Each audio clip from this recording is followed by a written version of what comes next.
O eto, mga DDS, alam namin uto-uto kayo. Unang-una kayo na nabiktima ng pang-uuto, di ba? Ni Baste at ni Bato de la Rosa. Isa ka raw AI? Oo daw, umaamin. Kasi mga kababayan, nagmula ho ito doon sa AI na ginawa. Tapos ang background po, Thailand. Makikita mo ho sa likod yung mga tuktok. Imbis na tricycle, mga kababayan, ang nasa background, mga tuktok. Tapos, yung dito mismo, yung logo ho, mga kababayan, nung AI na ginamit, hindi man lang pinalitan. Sana ginawa para lang, Lungsod, Maynila, PLM. Sino graduate dyan sa PLM? Diyan sa malapit sa Luneta.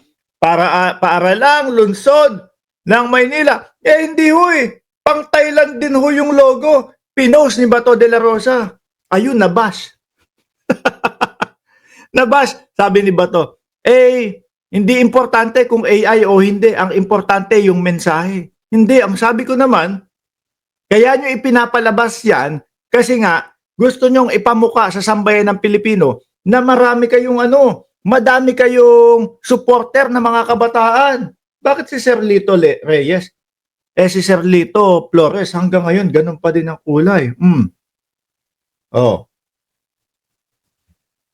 Di ba? Yun yung gusto nila, mga kababayan, na ipamuka sa mamamayang Pilipino. Madaming kabataang sumusuporta sa amin. Siguro ho, walang mga makuha na Gen Z, di ba, Chi? At Joel Q? At Tina B? At Ginger Cat? Wala ho sigurong makuha na mga Gen Z na may interview. Kaya dinaan po sa AI, pinost naman ni Bato de la Rosa. Rakista Studio, ayun, bash ang inabot. Nasabihan pa silang uto-uto. Madaling mapapaniwala. Hindi ganyan po yung mga uto-uto, mga bossing. Madaling mapapaniwala ho, mga boss. Diba, halata na yung AI, pero naniniwala pa din. Pakinggan nyo. Bato at Baste. Meron sa inyong sasabihin tong bata, Sabi nila, isa AI, yung AI ha, yung AI, ka raw AI? Oo, halata namang AI ako, kaya katangahan para sa mga DDS commenter na purihin ako bilang matalinong bata. Sinasabi nila, Hoy, Bato, tsaka Baste, siguro para sa inyo yun, no? Kaingutan daw, katangahan daw, napurihin nyo sila bilang bata. Ang hihina nyo naman, no? Yung tipo bang makakita ho sila, mga kababayan, ng papabor sa kanila, ay, pero i-repost ko ito. Nagkakandara pa. I-repost ko ito, naku, dali-dali. AI na din ang sumagot. Totoo. Di ba, Tommy? nagaling daw sa totoong estudyante yung sinasabi mo raw. Hindi, palusot lang nila yun kasi wala namang totoong bata na sumusuporta sa kanila. Kaya ginawa nila ako isang AI character. Nakakita nyo?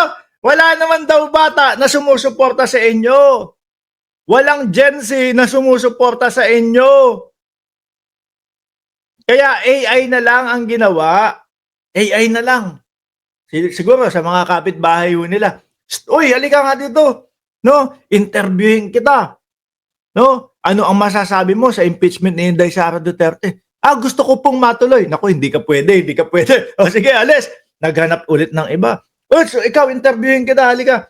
Ano daw masasabi mo sa impeachment ni Inday Sara Duterte? Gusto namin marinig kung ano ang katotohanan dyan. Dapat tuloy. Naku po. Boss, wala tayong makuha na kabataan para magsalita dito.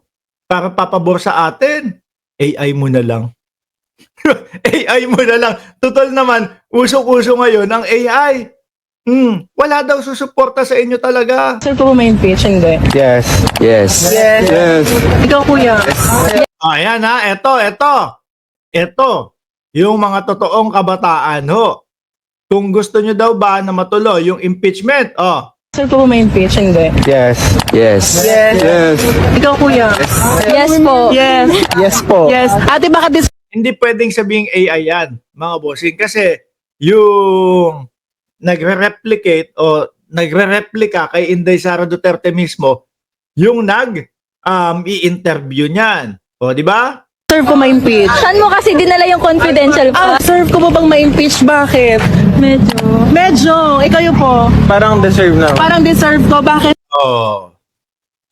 Wala kasi kayong ganyan kaya dinaan sa AI. No? Tapos si Bato naman, naku, pabor sa atin yun. Naku, i-ano natin, i-post natin agad. Nabas tuloy. Po. Hindi mo naman nagagampanan yung role. Yung roles mo. Oh, nakita nyo, nire-real talk. Hindi mo nagagampanan yung role ninyo. Tasha yan. Tasha ba pangalan niya?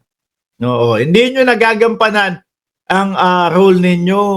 Paano po May kayo panahon na para magpahinga ka. Parang na para magpahinga ako. Hindi naman ako napapagod. Nagtatrabaho naman ako. Hindi ka kasi napapagod kasi wala ka namang ginagawa. Yeah. So, hindi naman pala napapagod kasi wala naman palang ginagawa eh. Kaya sabi doon sa Facebook ko, naku po, ang galing nitong tao na to. Walang ginagawa. Pero madaming award at mataas ang trust rating. Di ba? Boogie Arellano at Del Ros? Oh, tuloy.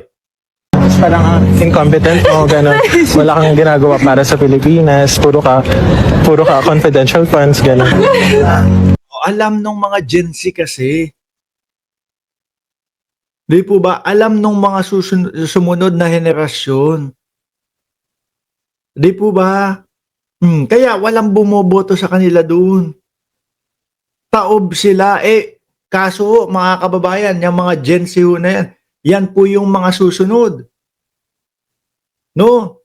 Na mas madaming botante sa susunod na election po, 2028. Di ba? Sabi ni Lito Flores kanina, PLM ako. Alam nyo, dyan sa PLM, makakwento ko lang, sa PLM, nag-ano ko dyan?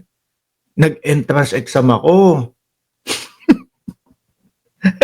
Sorry, natawa agad ako, naalala ko. Nag-entrance exam ako sa PLM. Sabi ko, ito po. Tapos dinignan nila. Anong course ang gusto mong kuhanin sa amin? Engineer po. No? Di nag-exam na ho ako, mga kababayan. Nag-exam. Sabi dun sa exam mo, ito ang resulta ng exam mo. Ang pwede naming maipayo sa iyo, welder.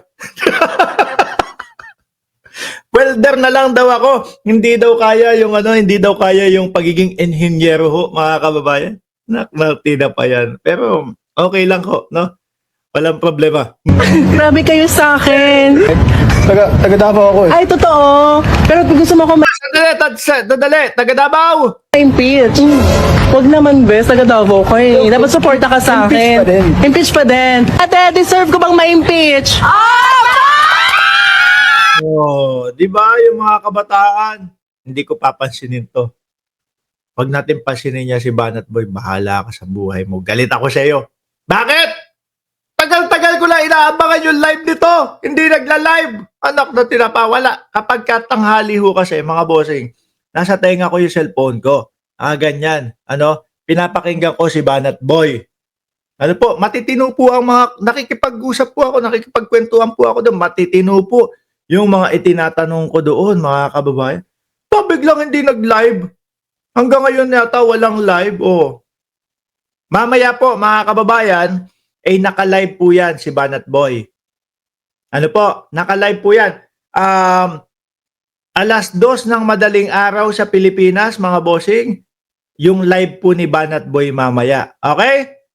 So, punta po tayong lahat doon sa live niya mamaya 2:00. Imposibleng hindi po yan mag-live. Napasubo na po yan. Tuloy na natin to. Ulitin ko, 2:00 ng madaling araw sa Pilipinas, naka-live po si Banat Boy. Doon po tayo magkita-kita mamaya, mga bossing. Kasama niyo po ako sa comment section. Impeach, sarat. Bakit naman po ako deserve ma-impeach ate? Explain nyo kung bakit deserve ko ma-impeach ate. Kasi, bakit ka magnanakaw tapos? Bakit daw nagnanakaw? Alam ng mga kabataan, hindi ho natin sila masisisi na ganyan po ang iniisip nila, mga bossing. Bakit po? Wala eh.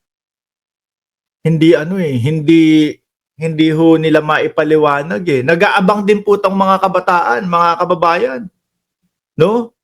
Nag-aabang po yung mga kabataan, mga bossing, na sumagot po si Sara Duterte pero wala, di ba? Sabi ni Banat Boy, Yeah, yun lang. Sige, try na. O, yan ha. Umuuna ho, mga kababayan. Alas 2 ng madaling araw sa Pilipinas. Sama-sama po tayo doon sa channel ni Banat Boy. Ano, mga bossing? Ayan, sabi niya, okay, sige, magla-live ako mamaya. Madami tayong topic. O, di ba?